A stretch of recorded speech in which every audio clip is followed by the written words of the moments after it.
Good afternoon and welcome to episode 58 of Red True Diaries.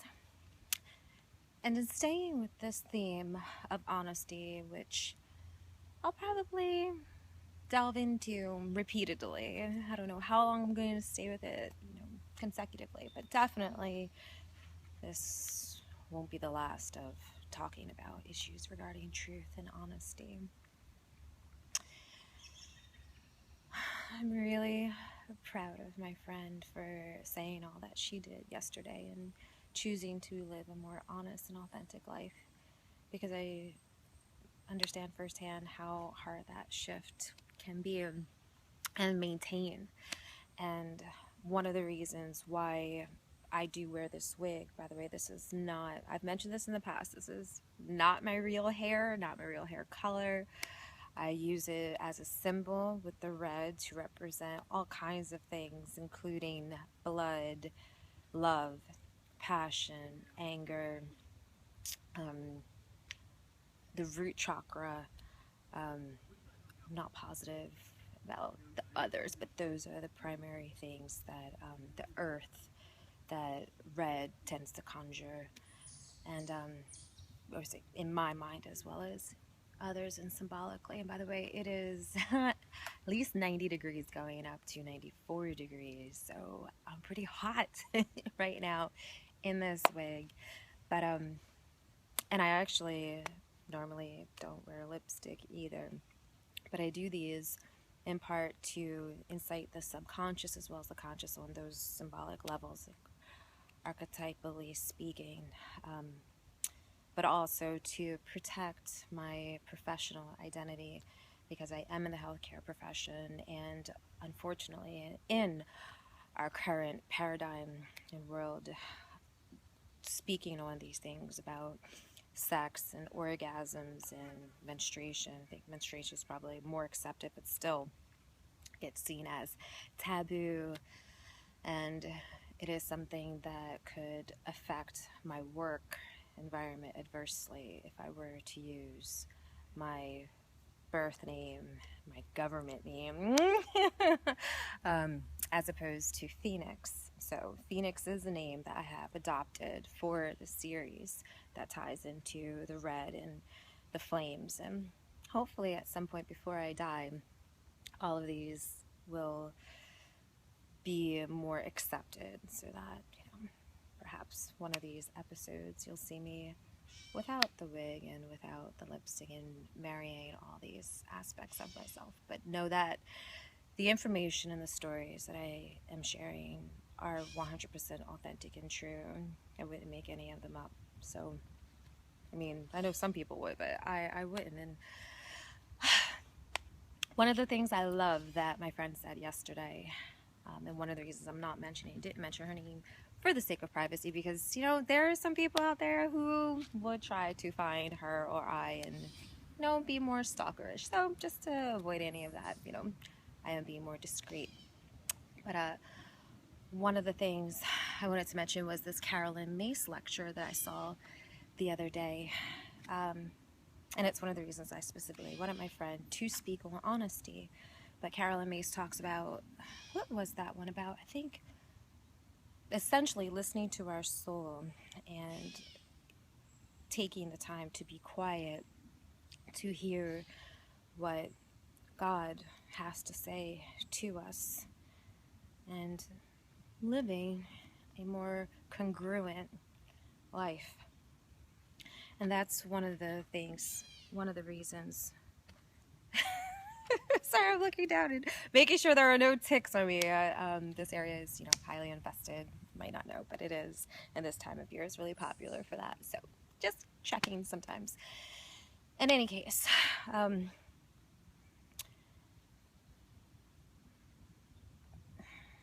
living a more truthful life has a certain feeling that goes along with it. And I can't remember if I've described this before, but I've definitely described it to friends as this. There's this line, and that's why it a line within us, and I believe it is aligned with our chakras. It flows better. I feel it and know it intuitively and physically.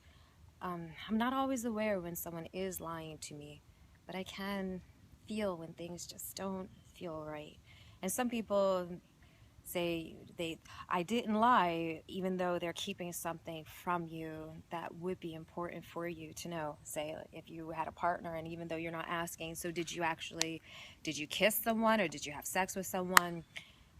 If they haven't been asked about a certain thing, they feel that it's not really lying if they didn't tell it to you. But for me, whether you're keeping something from me or you're actually outright lying to me, there does tend to be this feeling of incongruency, something that's not quite in accord, and it makes me feel more off. Sometimes it's even with myself. I remember when I last visited Seattle, and there was this, what I call, conflict within me. I could feel that things weren't flowing smoothly, and different people, including strangers, when finding out that it was my third time visiting Seattle in a year, they're like, why don't you just move here? And I'm like, no, I've lived here before, I'm not going to again. And I could feel this strife, and it wasn't until I came back to Philadelphia that a couple of days later, the more I let the possibility of the reality of me moving back to Seattle, the Seattle area, sit within my soul, that I started to realize, wow, that is the next phase and stage for me to do. I need to act on this because that's my truth. And it's hard living a life of following your heart. It's not easy. Many of us do get guidance from our soul, from our conscience, and from God, but are too afraid to act on it. I've been there. I totally understand. It's not easy. It's one of the reasons why I am sharing my truths. That's what this is called, Read True Diaries. I do at times read excerpts from diaries in the past, as well as give my own account as if this were a video diary, to help encourage and empower others to have the courage to act on our truths. Because knowledge is wonderful, but wisdom is knowledge actually applied and lived. And that's where we see the greatest changes. There's nothing like it. It really is, personally, one of the single best decisions I've ever made to live a more authentic and honest life. I used to be someone who couldn't even imagine being totally honest just for a day. I thought I would end up hurting people's feelings. And as one of the things Carolyn May says, that oftentimes when people lie, first of all, it perpetuates habits of addiction, or tends to, depending on how much you repress and suppress of our lies. It creates illnesses and imbalances within us. I remember having so many issues with my throat chakra. And she has this book, Anatomy of the Spirit, that talks about how this is related to speaking our truth and integrity. And I'd be like, oh, because it's hard, man. Especially in our society, people lie, cheat, and steal so often. I had great friends. I honestly am going through somewhat of an emotional, I won't say crisis, it's not that serious, but it's serious, where one of my best friends, she lies a lot. And even though she says that she's more honest with me than she's ever been with anyone, it's still tough hearing the stories that she tells me about the things that she keeps and how she cheats and how she lies, because she feels that that's the best way to get the outcomes in life that she's looking for. And I understand, and she's not harming me directly as a result, but it does create a degree of anxiety within me, because I'm aware of how her lying, as much as she does, is affecting her life overall and the karmic results of such. And I do love her as a friend and really care, but it is hard not to worry about her well-being as a result of her actions. So I'm still here, I'm still loving her and being my authentic, truthful self. Sometimes that means confronting her with some of, like, if she asked my opinion or when she asked my opinion about things, being honest with her about it. I'm surprised, honestly.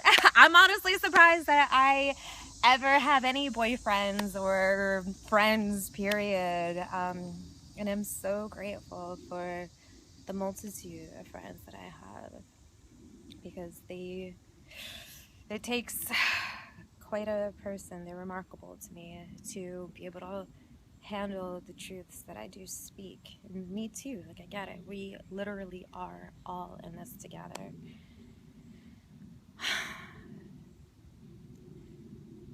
One last thing that I agree with that Carol and me said is that trusting truth and the qualities of truth and how the kind of life that it creates is also trusting in God, trusting in life itself, more than, say, our ego and our mind that wants to manipulate and control things to the way it feels it should be. I don't trust my ego or my mind more than my soul and God. Thus, taking the time to come into places like this where I feel more in touch with God. God is everywhere. I do believe that 100%, but it's easier to listen to what God has to say, what my soul has to say, and how it's speaking through my mind and my heart, communicating and help me live a life that I believe is congruent with my momentary truths as well as the whole. So, thank you very much for watching and listening. Time for me to get back to work, and I look forward to probably coming back here during my next break. So, anyway, may you have a wonderful time exploring some of these things, if you do so choose to. Love is really where it's at. So, thank you for watching and listening. I love you.